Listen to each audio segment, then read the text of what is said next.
Estão me ouvindo?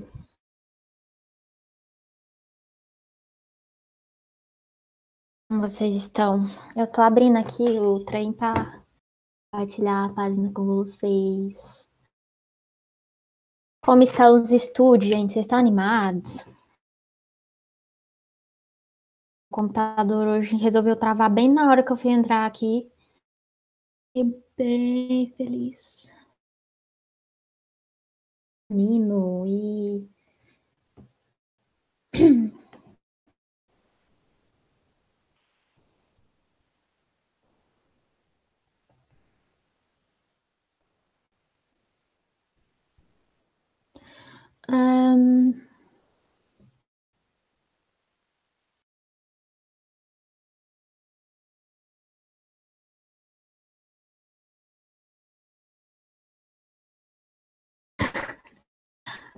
Sua internet hoje não vai dar pau não, Kelly? Nossa, hoje esse computador meu tá testando minha paciência de todas as formas.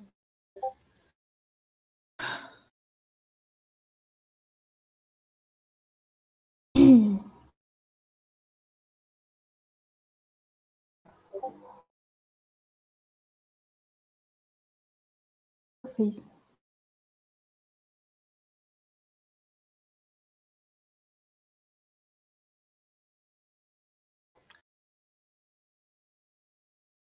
Presta atenção na minha aula, depois eu vou fazer pergunta pra você. Vamos lá, gente. Vou compartilhar aqui. Tô doido pra me mutar. Me mutar por quê? Ah, me mutar na voz? Me...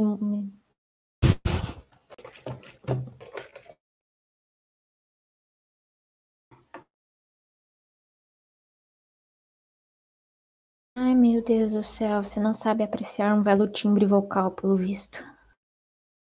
Vamos lá, então, gente. Vamos começar. O Tchelle trocou a foto do Piu Piu do WhatsApp dele. Muito bacana. Põe na telinha. Ui, fiz alguma coisa. Ah, não, fiz não. Quer dizer, eu fiz, né?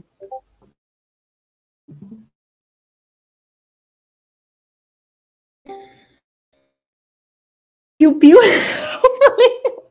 Sorry, nossa, que bug mental que me deu. Vamos lá, então, começar, gente. Piu Piu.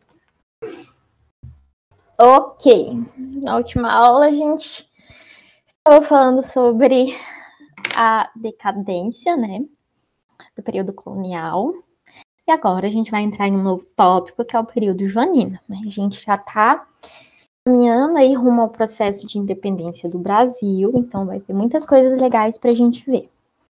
A gente vai fazer daquele modelo de sempre, né? Vamos fazer uma análise do que a gente pode tirar daqui das entrelinhas desse guia de estudo, do que vocês estudaram. Coloquei mais vídeo dessa vez, porque eu acho que agora começa a ter muita análise interessante sobre os assuntos. Então, eu coloquei vários vídeos para atender a vários gostos, né? Talvez eu coloque só um tipo de vídeo e vocês não curtam, então coloquei várias opções de identificação aí para vocês. Ok, começando aqui então no período joanino. O contexto nas guerras napoleônicas, né? E então, primeiro, por que essa proibição dos países europeus de comercializarem com os britânicos, né? Por que desse bloqueio continental? O que Napoleão queria com isso, né? A gente está aí, a gente tem a Inglaterra como potência nesse desenvolvimento da Revolução Industrial. A Inglaterra tem meio que o monopólio do mercado consumidor mundial, de certa forma, e Napoleão, com sua visão, de certa forma, visionária, né? Visão visionária é muito legal, quer esse mercado consumidor que estava no poderio da Inglaterra, certo? Então, por isso que é decretado, principalmente o motivo do bloqueio continental. Napoleão quer acabar com o monopólio do mercado consumidor da Inglaterra, né? Vai dar certo? Não vai dar certo, mas tá aí a ideia. E aqui, o que eu quero que a gente trabalhe nessa monitoria de hoje é principalmente a não mexer com a caricatura que é moldada em torno da família real, né, nesse momento que eles estão vindo aqui para o Brasil, né? Porque isso é muito delicado trabalhar com figuras de caricaturas que a gente conhece bastante, né? Porque às vezes o vestibular vai jogar justamente com isso, ok? Porque a ideia de vir para a principal colônia era anterior ao contexto das guerras napoleônicas. Porque isso aqui é bem importante, porque a família real realmente já tinha pensado em vir para o Brasil durante um momento bem anterior a isso. Alguém pode me dizer qual que é esse momento? Alguém lembra? Qual que é o momento que Portugal teve uma crise e perigou vir parar no Brasil? Respondam.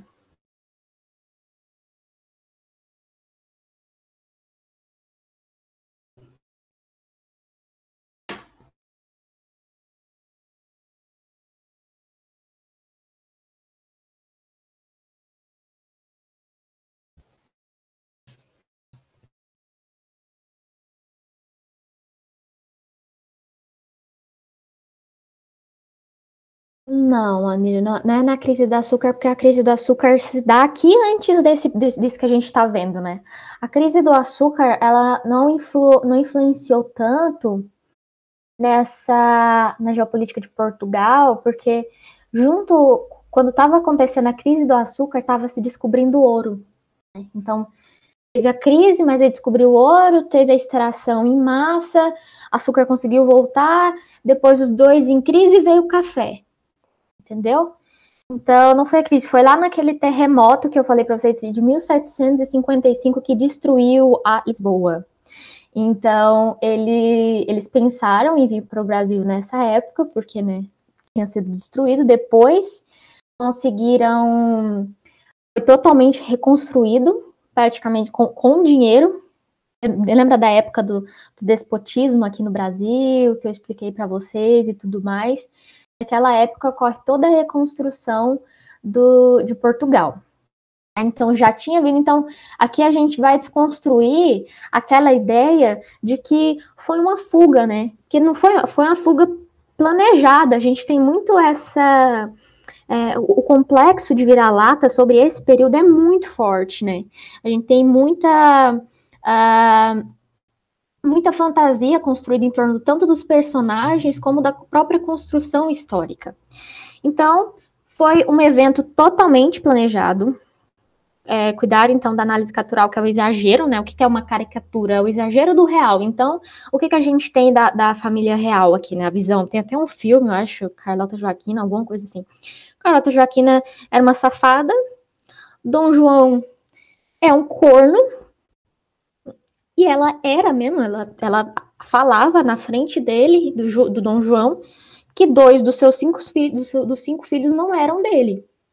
Então, assim, não é tudo isso, mas sabe? Realmente, a gente são figuras complexas, mas o Dom João, ele não é esse boca aberta aqui, né, que vocês falam aqui, né? Que a historiografia vai construir em torno desse personagem. Por quê?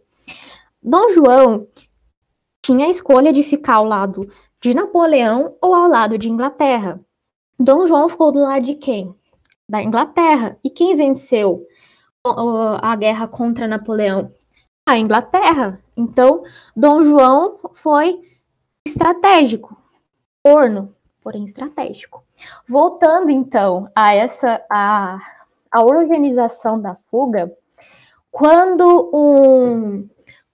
teve essa convenção secreta de Londres, né, que garantia a escolta portuguesa até aqui no Brasil, para eles chegarem em segurança de mais ou menos 8 a 12 mil pessoas, né. E assim, a gente precisa trabalhar outra coisa aqui também, que eu acho muito interessante. Tem muito esse negócio, eu falei 8 a 12 mil pessoas. Como que 8 a 12 mil pessoas vão fugir do nada, sabe? Então, e também a gente tem que pensar na geopolítica ali da época, né? Qual é o país que abraça geograficamente Portugal? é a Espanha. Então, para chegar em Portugal, a França invade primeiro a Espanha. Então, quando eles estão chegando na Espanha, Portugal já sabe. Nesse momento, a família real já começa a se reorganizar para vir para cá. Então, tem tratados, tem toda uma negociação diplomática.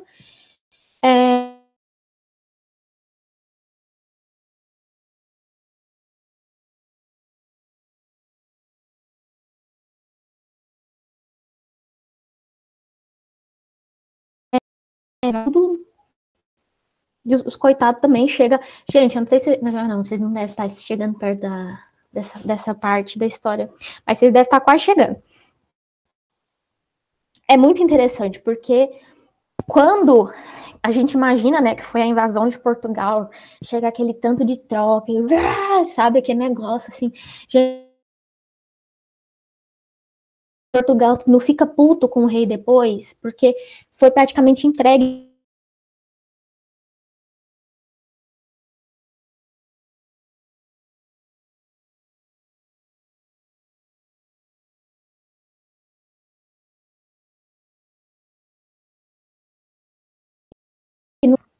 Eu não digo ódio, é uma palavra muito forte, né? Mas ficou aquele ressentimento, né? Porque qual que é o rei que abandona a sua nação no momento desse, né? Mas aí a gente também precisa analisar a visão do Dom João, tipo, é marítimo e eles estão vindo por terra, eu não tenho tempo para preparar um exército. Então, tem sempre que trabalhar com esses dois lados da moeda aí, né? Tá travando ainda, gente? Meu Deus, a internet. Fui falar do Richelli.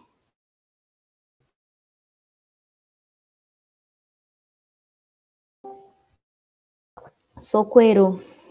Vê.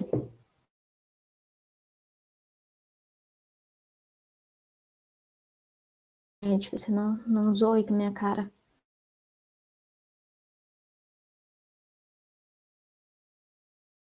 Agora tá tudo ok? Aqui sim.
Oi, gente. Agora vocês estão me ouvindo?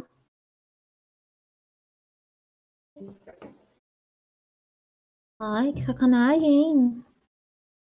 Ai, gente, além da internet do Brasil, é um negócio assim, ó. Deixa eu voltar a dividir aqui, então. Tudo beleza, então? Aonde que vocês pararam de me escutar?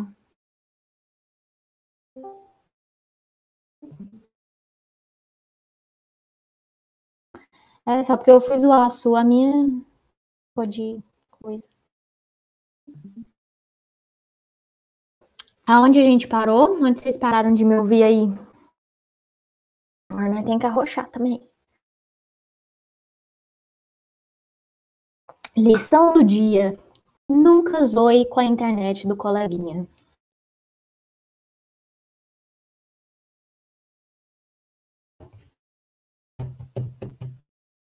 Meu Deus, tá todo mundo digitando. Família real soube da invasão. Ok. Por que a família real soube da invasão, Gabriel Teles? detalhes deles.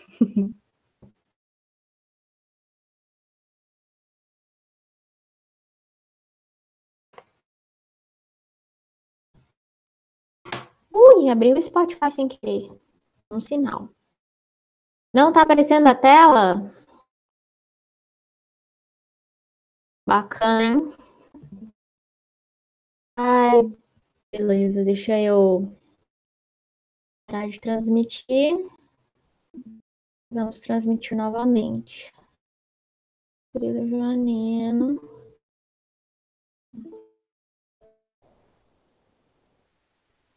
E agora?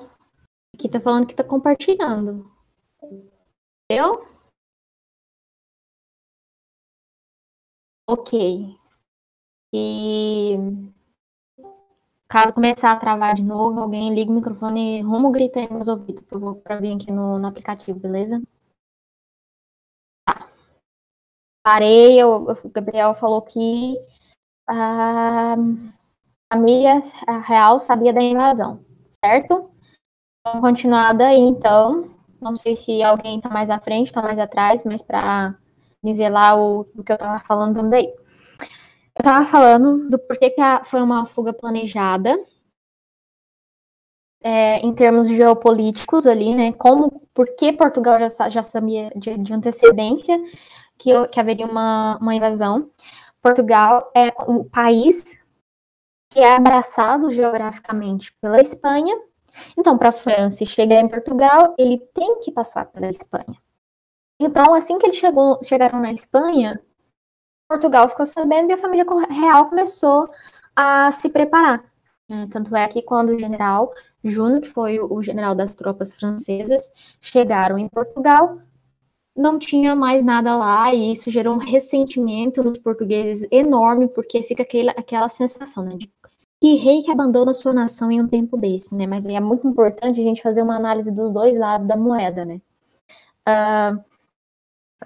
Se Dom João fica, ele perde Portugal e perde sua melhor colônia. Se Dom João sai, ele fica com a colônia, confiando de que a Inglaterra vai vencer a França e então, posteriormente, ele vai voltar a ter o poder de Portugal e vai ficar com a metrópole e a colônia de novo. Então, beleza, fica aquela análise. Beleza, Dom João é bundão, mas ao mesmo tempo é estratégico. Então, tem que sempre olhar os dois lados da moeda para tomar cuidado com a análise caricatural que a gente vai fazer sobre esse período. E outra coisa que eu tinha falado para vocês, que eu não sei se travou nessa parte, é que eu não sei onde vocês estão na história geral, mas vocês vão chegar nessa parte, né, da era napoleônica. E é muito interessante porque quando as tropas francesas chegaram em Portugal, não chegou aquele tanto de tropa montada no cavalo, aquela cena, sabe, tipo, Senhor dos Anéis, assim, sabe? Não, não. Chegou, tipo, meia dúzia de gato pingado, sabe, com as roupas tudo rasgadas, com fome, com sede, e dominaram o país. Porque, por que isso, né? Porque é Napoleão, né? Quem que era Napoleão naquela época? Né? Então, o que a gente, analisando tudo o que Napoleão fez, você sempre vai esperar dele algo grandioso. Não necessariamente precisa ser desde que você tenha o nome, né? Então é muito legal fazer essas análises. Isso aumentou o ressentimento dos portugueses. Mais à frente, vai levar a qual realidade de Portugal? Uma monarquia constitucional. Eles não querem mais uma monarquia. É claro que aquela a monarquia constitucional, porque uma república ainda está muito mais à frente, né, desse tempo, se a gente for pensar assim no que é a questão social da Europa na época, né? Então eles preferem uma monarquia constitucional porque o rei saiu no momento que a nação mais precisava e porque o rei entregou, portanto, Portugal numa bandejinha para os franceses dominarem e fazer o que bem entendiam daquele país. Beleza? Quando os portugueses vieram para cá, perguntinha para vocês. Qual era a maior cidade do Brasil nesse período? 3 segundos para responderem. Vamos exercitar o cérebrozinho.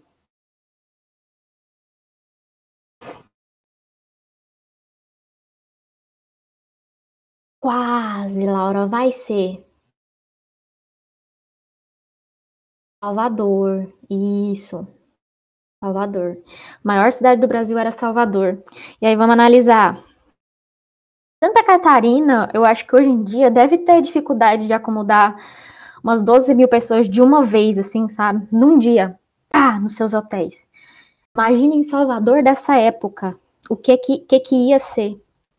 E outra análise também. Vocês lembram da Conjuração Baiana, que a gente conversou na última aula? Quem foi que repreendeu violentamente a Conjuração Baiana? Dom João VI. Como que ele vai vir toda a família real para Salvador? É impossível isso, e ele sabe disso. Então, olha, mais uma vez, Dom João sendo estratégico. A popularidade dele era baixíssima. Então, e também essa proximidade da família real com as camadas populares seria muito perigosa. Então, ele chega em Salvador, fica no máximo uns 3 meses lá e vai para o Rio de Janeiro. E aí sim a gente vai começar a ter todo aquele desenvolvimento do Rio de Janeiro e tudo mais. E aí aqui ainda ele chega a Salvador em 1808, né? E ainda em Salvador, eu falei que ele fica no máximo 3 meses em Salvador, né? Pisou em Salvador, ele decreta a abertura dos portos às nações amigas. Isso quer dizer o quê? O fim do exclusivismo colonial. Portugal declara que o Brasil poderia se comercializar com qualquer país, desde que esse fosse fiel, leal e amigo da coroa portuguesa. E quem que era o best friend do Brasil nesse momento? A Inglaterra. O que a Inglaterra queria? Mercado consumidor para consolidar a Revolução Industrial. E o que o Brasil tinha? Né? Muito, mas muito mercado consumidor. Então, tem aí a abertura dos portos às nações amigas, que é decretado quando a família real ainda está em Salvador. Ok? Alguns vestibulares vão afirmar que com esse tratado ocorre o fim do pacto colonial, né? Mas aí, gente, tem que tomar aquele cuidado para não reduzir o pacto colonial que a gente conversou ao exclusivismo comercial. O exclusivismo é uma parte do pacto colonial, da comercialização colônia e metrópole. É uma parte de tudo aquilo que conversou. Não pode reduzir tudo aquilo apenas ao exclusivismo. Então, o pacto tem mais leis, tem a participação da igreja, e o Brasil não deixa de ser colônia, né? Aqui a gente então vai ter o quê? O fim do pacto colonial? Não, mas a gente tem sim um enfraquecimento desse pacto. Ok? Deixa eu ver. O que mais? Aí aqui em 1810, né? Tratado da Paz e Amizade, viés diplomático e religioso. Como assim diplomático e religioso, né? Deixa eu ver se tá pitando aqui. Tá tudo bem? Vocês estão me ouvindo, né? Como assim diplomático e religioso? Quando eles assinam esse tratado, tá prevendo que um inglês que cometeu um crime aqui, ele não vai ser julgado no Brasil, ele vai ser deportado e julgado na Inglaterra. Além disso, esse tratado vai garantir a liberdade de culto para os ingleses. Então, eu acho importante não precisa decorar, mas precisa saber das vantagens, das inúmeras vantagens que a Inglaterra obteve a fechar esse tratado diplomático com Portugal, ok? Segundo esse tratado de navegação e comércio, a Inglaterra pagaria 15% para colocar seu produto aqui, Portugal pagaria 16% e qualquer outro país 24%, né?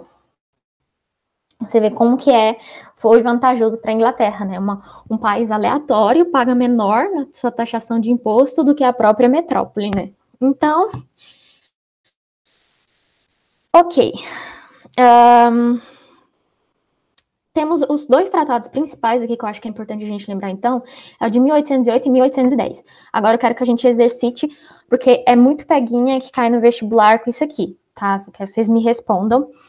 Qual foi o tratado que inaugurou os privilégios fiscais ingleses? Se foi o de 1808 ou se foi o de 1810?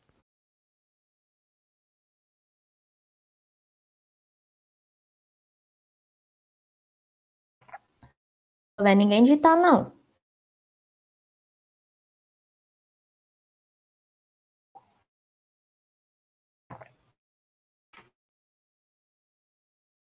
Perfeito. De 1810. Não foi de 1808, porque esse apenas abriu a qualquer nação amiga. E a Inglaterra, nesse momento, era uma nação amiga.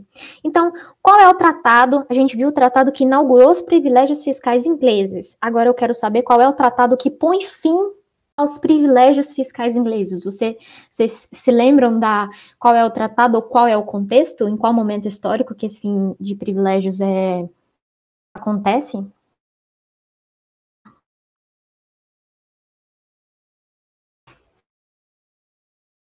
Sem colar.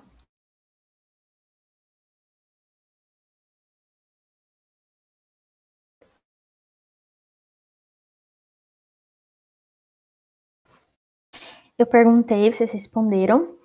Qual foi o tratado que inaugurou os privilégios fiscais ingleses? Agora, eu estou perguntando qual é o tratado que põe fim a esses privilégios fiscais ingleses. Qual é o tratado, ou se você lembra mais ou menos o contexto histórico em que isso acontece?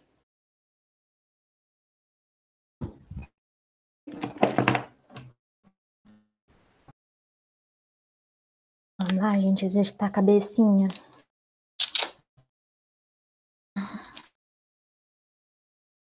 Se derrubar uma estronda aqui é porque provavelmente eu derrubei tudo da minha mesa.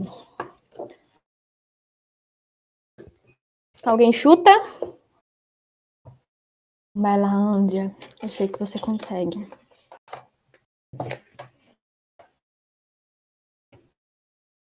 Quando o Brasil foi elevado a reino.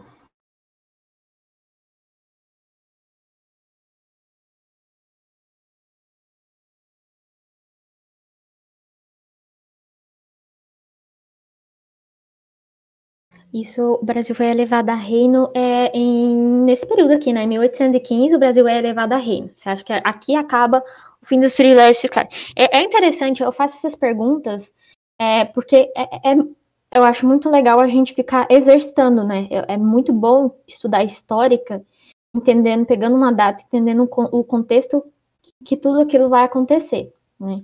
Então, beleza, o período joanino começa em 1808, tentem focar em todo aquele contexto, mas não só no que está acontecendo agora. Já tenta linkar com tudo que pode vir a acontecer, porque daí vocês ampliam a sua visão histórica e vocês não ficam perdidos. Tipo, a questão de ter que falar que isso aqui é período joanino. Isso aqui é processo de independência. Não, vocês conseguem visualizar tudo de uma maneira unificada, sabe? O Brasil foi elevado a reino em 1815, mas isso não põe fim aos privilégios fiscais ingleses, né? Como que cai no vestibular?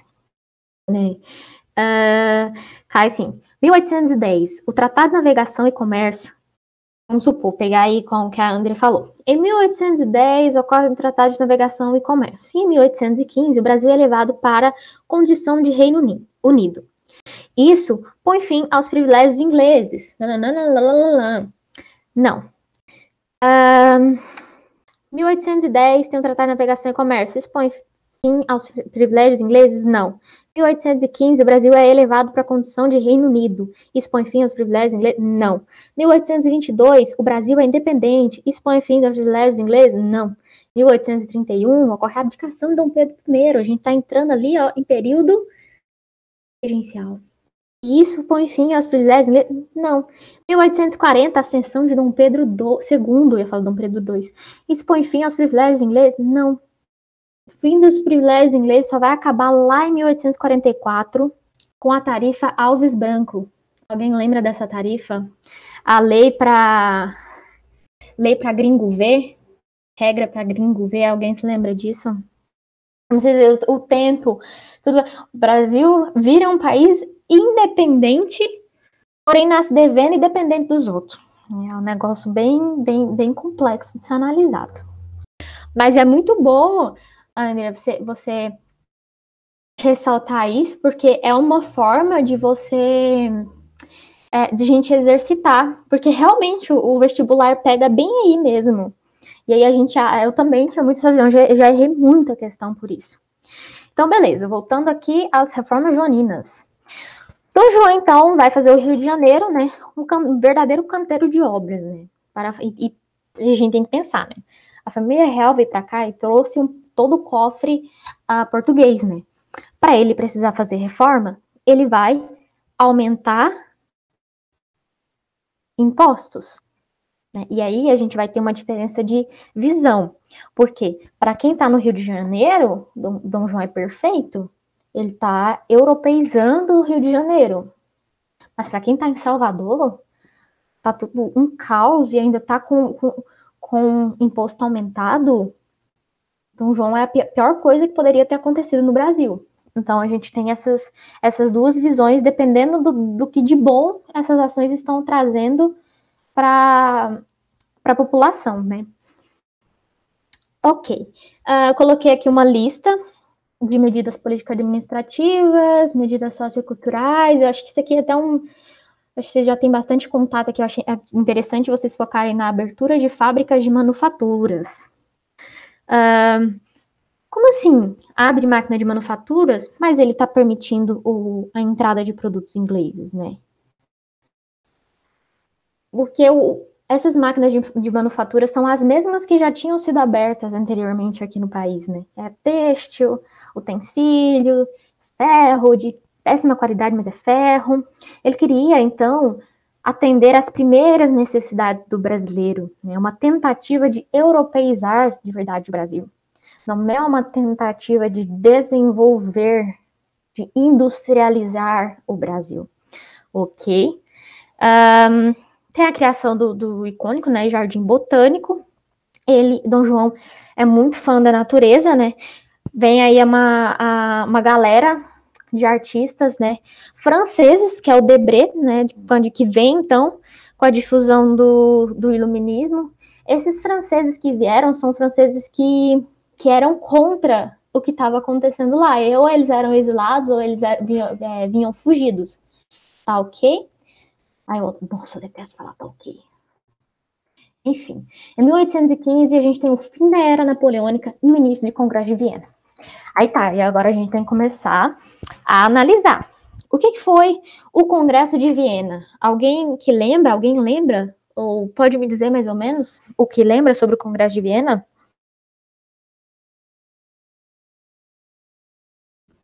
Não lembrar, fala não.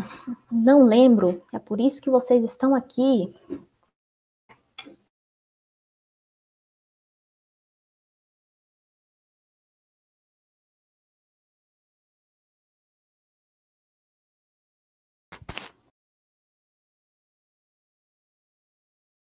Não lembro. Perfeita, Laura.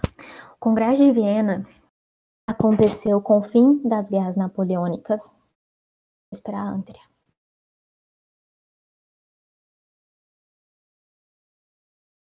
Não sou obrigada a fazer o seu trabalho, arrombada.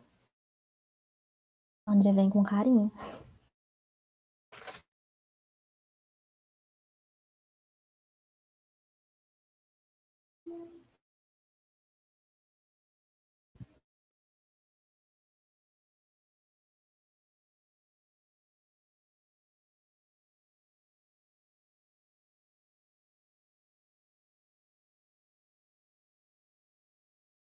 Foi um congresso feito para reorganizar a Europa. O mapa. Exatamente, reorganizar o mapa da Europa. Em que sentido, né? Na tentativa de restauração do antigo regime. Então, exatamente, quando as guerras napoleônicas foram vencidas ali pela Inglaterra, os países se reuniram na tentativa dessa restauração.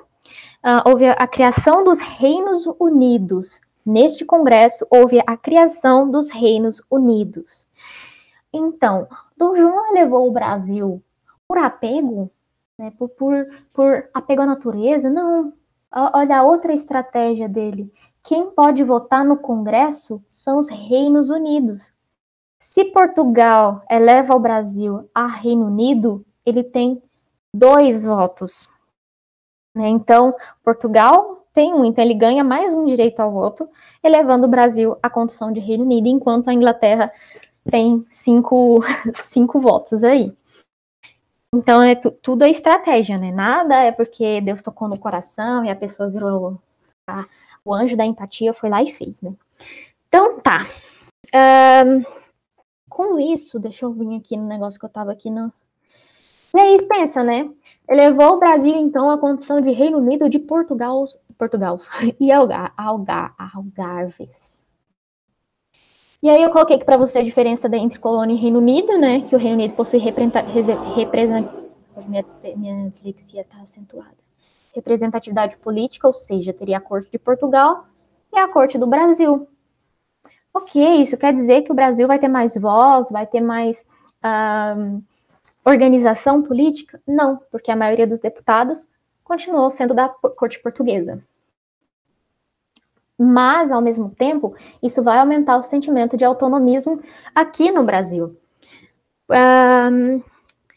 E aí, isso também acontece, outra coisa que aumenta o sentimento de autonomismo aqui, mas aumenta o ressentimento com a coroa lá em Portugal.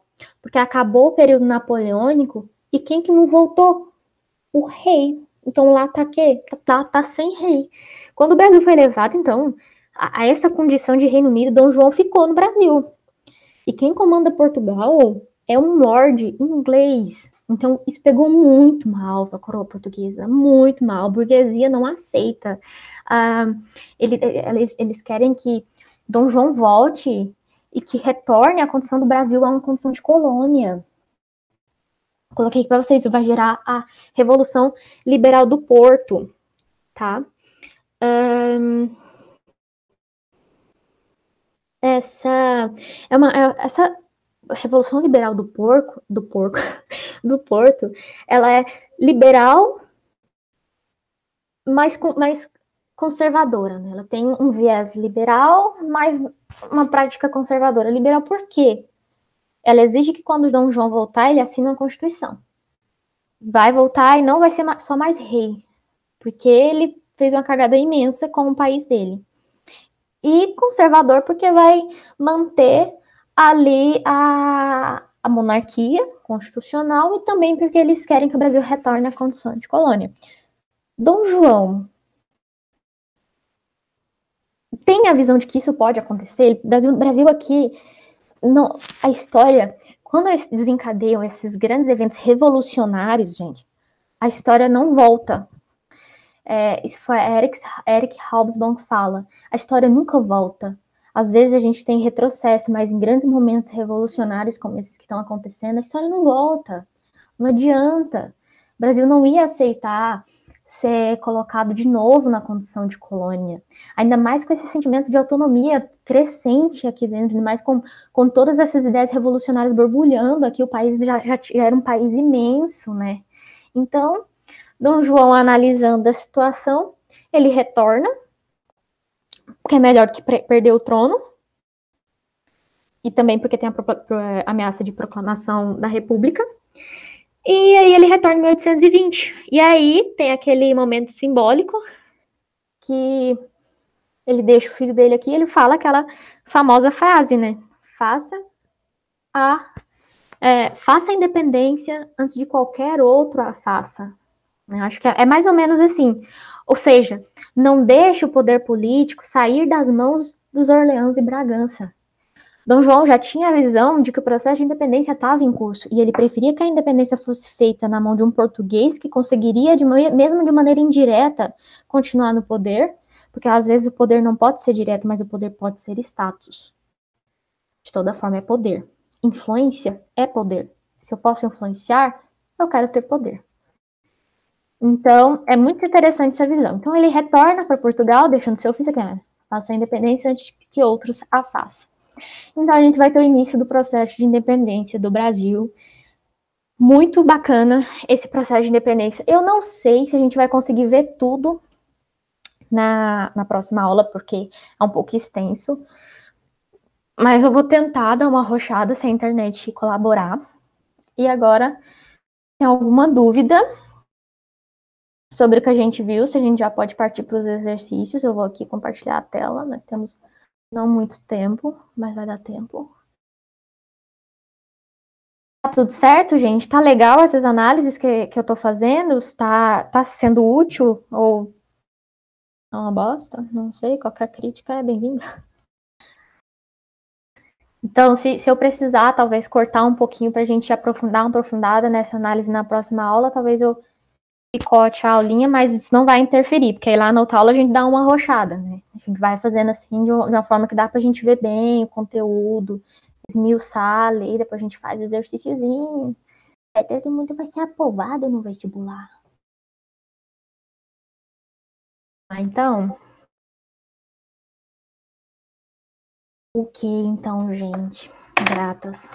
Gratitude. Vamos começar, então? Nenzinho. Leia o texto. Eu, o príncipe regente, faço saber aos que o presente alvará virem, que desejando promover e adiantar a riqueza nacional, e sendo um dos mananciais dela as manufaturas e a indústria, sou servido a abolir e revogar toda e qualquer proibição que haja a este respeito no Estado do Brasil. Alvará de liberdade para as indústrias, Alvará de liberdades para as indústrias, 1808. Vamos lá. O processo industrializante de Dom João, conforme expresso no Alvará, não se concretizou. Que características desse período explicam esse fato? Então, a questão quer saber por que deu ruim. A ocupação de Portugal pelas tropas francesas e o fechamento das manufaturas portuguesas. B.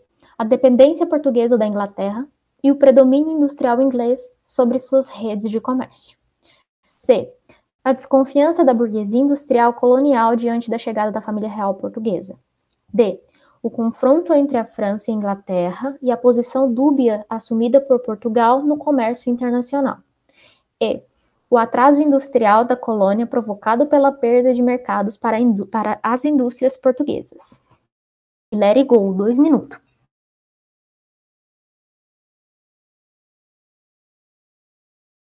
Daí, quem que vai... Até o Richelle pra botar um negocinho pra mim. O Roger tá aí, não falou comigo. Engraçado. Ok, B, mais alguém B? Ai, gente, já falei pra vocês que fazer esse processo de coisa eu acho muito ruim, que eu não vejo a cara de ninguém. Às vezes me dá uma solidão. Todo mundo vota B? Então tá bem de boa, né? Que seria uma das fáceis no Enem. É muito bacana, às vezes poderia ficar aqui, né, entre a D por causa do confronto entre a França e a Inglaterra, a posição dúbia assumir dúbia. Então foi uma posição dúbia, né? Já decretou o seu posicionamento a favor da Inglaterra, muito antes do decreto do bloqueio internacional. Então vamos lá. A ocupação de Portugal pelas tropas francesas não houve o fechamento das manufaturas portuguesas, né? A dependência portuguesa da Inglaterra. Essa dependência portuguesa da Inglaterra foi firmada lá no Tratado Secreto de Londres, e o predomínio industrial inglês, né? Então, essa dependência só vai gerar o sucesso da Inglaterra, né? Tudo que a Inglaterra vai fazer aqui é de uma maneira estratégica para resultar no próprio sucesso. O atraso industrial da colônia provocado pela perda de mercado para as indústrias portuguesas, também não, né? A desconfiança da burguesia industrial, não existia uma burguesia industrial, né? Então, vamos lá. 2. A instalação da corte portuguesa no Rio de Janeiro, em 1808, representou uma alternativa para um contexto de crise política na metrópole e a possibilidade de implementar as bases para a formação de um império luso-brasileiro na América. Das alternativas abaixo, assinala aquela que não diz respeito ao período joanino. A. Ocupação da Guiana Francesa e da província Cisplatina e sua incorporação ao Império Português como resultado da política externa agressiva adotada por Dom João. B. Abertura dos portos da colônia às nações aliadas de Portugal, como a Inglaterra, dando início a uma fase de livre comércio. C. Ocorreu uma inversão da relação entre metrópole e colônia, já que a sede política do império passava do centro para a periferia. D. Atendeu às exigências do comércio britânico, que conseguiu isenções alfandegárias. E. Ocorreu a Revolução Pernambucana em 1817, que defendia o separatismo com o governo republicano e a manutenção da escravidão. Vamos lá.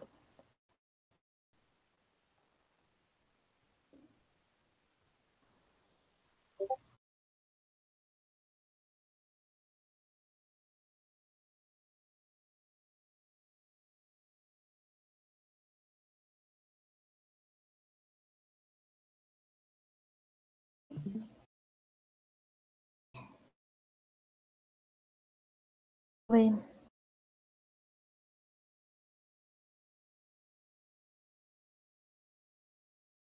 E.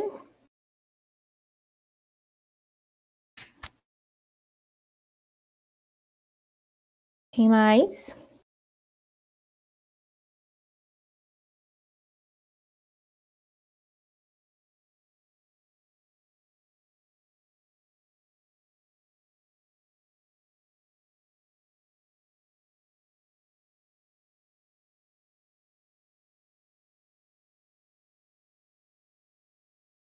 Ver essa resposta.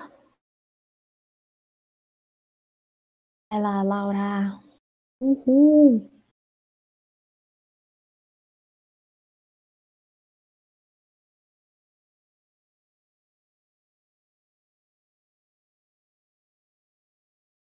E.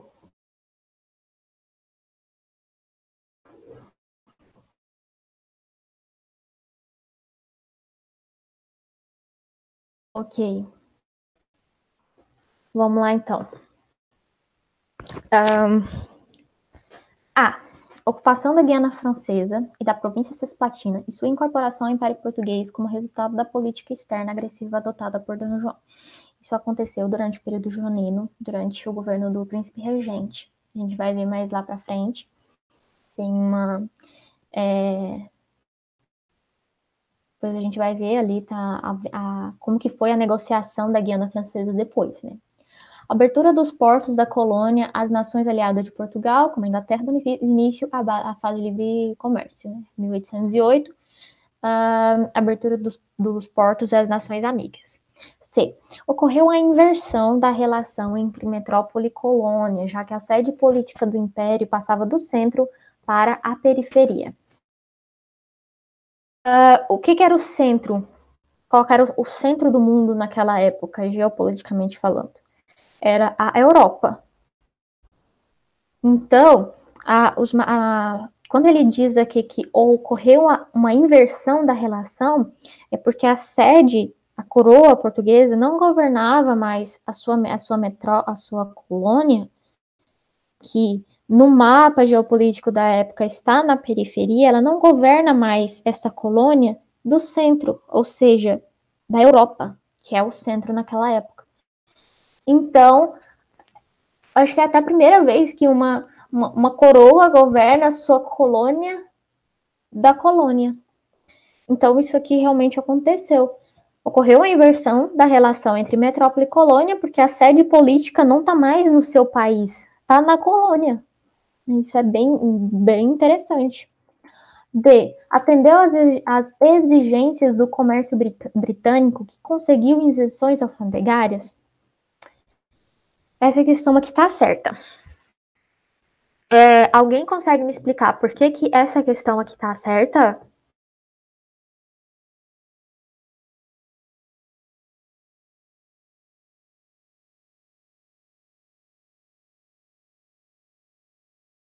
Laura, você marcou D.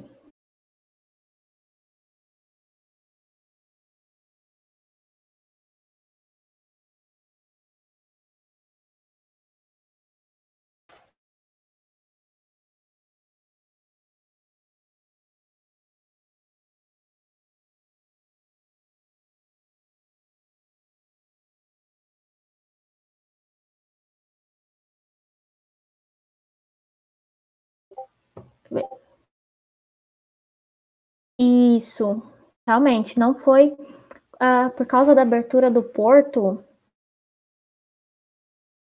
a abertura dos portos permitiu o Brasil que comercializasse com qualquer nação, né? E a Inglaterra era a nação amiga, no caso, né? Esse aqui atendeu às exigências do comércio britânico. A gente quer a alternativa que não diz respeito ao período joanino, né? Aqui está falando que esse período atendeu às exigências do comércio britânico. Ele atendeu às exigências do comércio britânico. Mas o comércio britânico conseguiu isenções alfandegárias. Nesse caso aqui, a questão está errada no termo isenções, porque não foi isenção fiscal, foi um benefício fiscal. A Inglaterra pagava mais barato do que a própria metrópole para comercializar aqui dentro. Então, não foi uma isenção. Ele pagava, mas extremamente baixo. Então, é um benefício fiscal aqui, ok? Vou dar uma... Deixa eu ver se tem alguma coisa aqui. Era não. Isso, Kelly. Mas ficou certinho? Entendeu agora? Esses negócios dessas questões que fala não, assinale a alternativa incorreta. Aí eu sempre fico na dúvida, eu fico, meu Deus, tem mais de uma certa. Mas é óbvio que tem mais de uma certa. Enfim, então vamos passar para frente. Em 2008, foi relembrada e comemorada uma data especialmente importante na história brasileira, os 200 anos da chegada da família real ao Brasil e a consequente transferência da capital do reino para o Rio de Janeiro. A decisão de Dom João VI de abandonar Portugal e vir para o Brasil deveu-se ao expansionismo da Espanha, que sob o reinado de Felipe II procurava restabelecer a União Ibérica. B. A expansão francesa e a constituição do Império Napoleônico, uma vez que Portugal havia se negado a apoiar o bloqueio continental contra a Inglaterra. C. A tentativa das cortes portuguesas, reunidas na cidade do Porto, de estabelecerem uma monarquia constitucional em Portugal. D. Aos movimentos de independência que desde a Inconfidência Mineira havia se multiplicado no Brasil. E. As riquezas do Brasil que permitiram sustentar mais facilmente o luxo excessivo da corte portuguesa. Vamos lá. Acho que essa aqui tá tranquila também, vai, né? B. E. Isso, gente, perfeito. Perfection. A Revolução do Porto vai acontecer mais na frente, né? Isso aqui já já passou, são águas passadas. Tá tranquilo? Tem alguma questão que tá meio com peguinha, assim? Vocês não entenderam por que tá errada ou posso ir pra frente?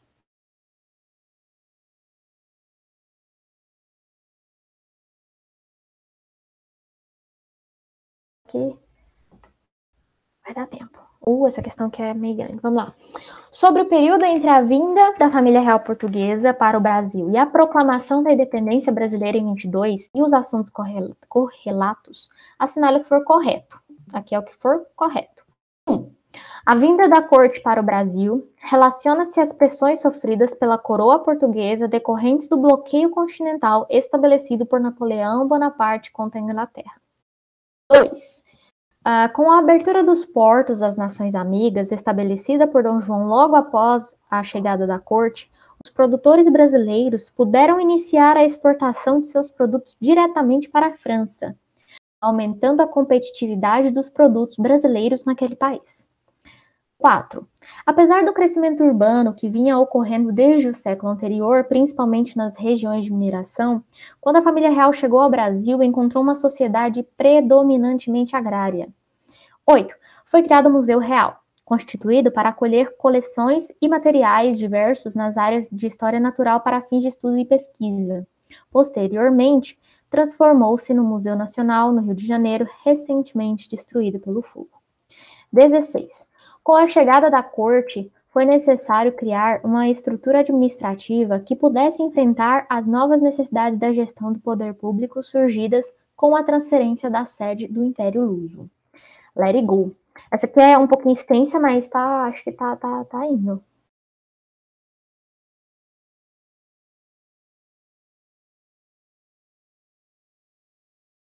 O professor de história tá aí, gente. Emoção. 4, 8 e 16. Igual?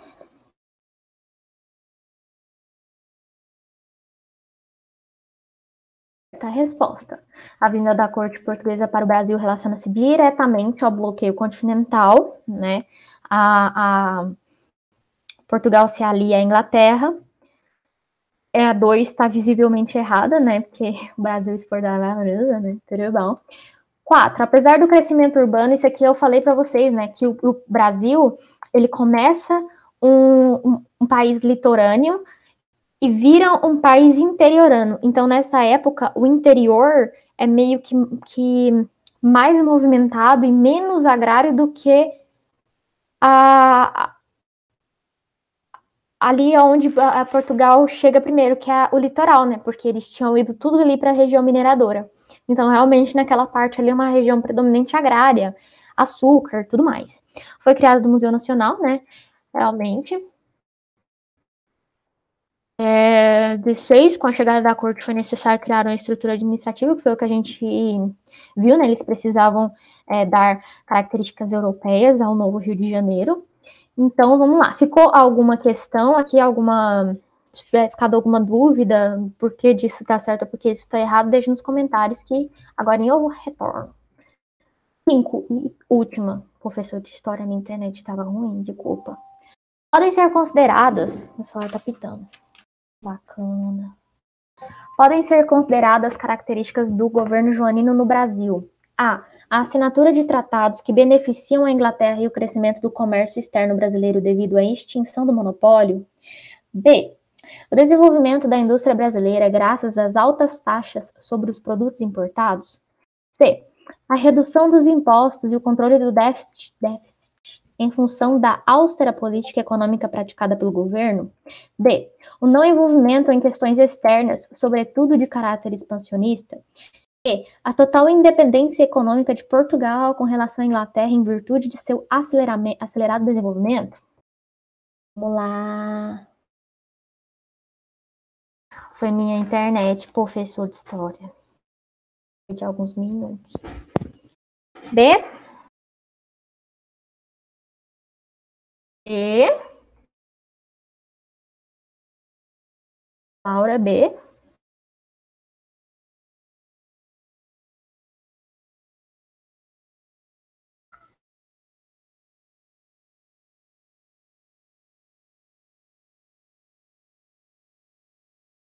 E. Laura B. LA, Andrea. Vamos lá.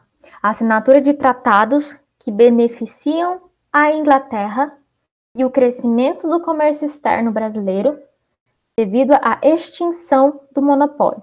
Quando o Brasil chegou aqui, a gente tem um enfraquecimento do pacto colonial, porque ele abriu os portos às nações amigas. Quem era best friend do Brasil nessa época é a Inglaterra. Logo, o Brasil pode comercializar com a Inglaterra. Mas ele não tira, não dá isenção fiscal para a Inglaterra, ele dá benefício fiscal. A Inglaterra paga uma taxa de 14% para comercializar seus produtos aqui. Então, características do governo joanino, eu acho que eu falei muito rápido agora, sorry. A, tá certo. B, o desenvolvimento da indústria brasileira, Laura, sim, houve o desenvolvimento, é meio pesado até falar o desenvolvimento da indústria brasileira, porque a gente nunca teve a gente vai ter um surto industrial mesmo só lá com Vargas, né, então é meio pesado falar do desenvolvimento da indústria brasileira, mas tem a criação das indústrias de manufatura, mas isso aqui é graças às altas taxas sobre os produtos importados? Não. As taxas eram baixíssimas. Inglaterra só pagava 14%. Então, os produtos importados vinham com a maior qualidade, mais baratos do que os próprios produtos brasileiros. Por isso que deu errado. Ficou certo aqui? Gatei no 12 aqui. Misericórdia. C. Ficou certo? Entenderam?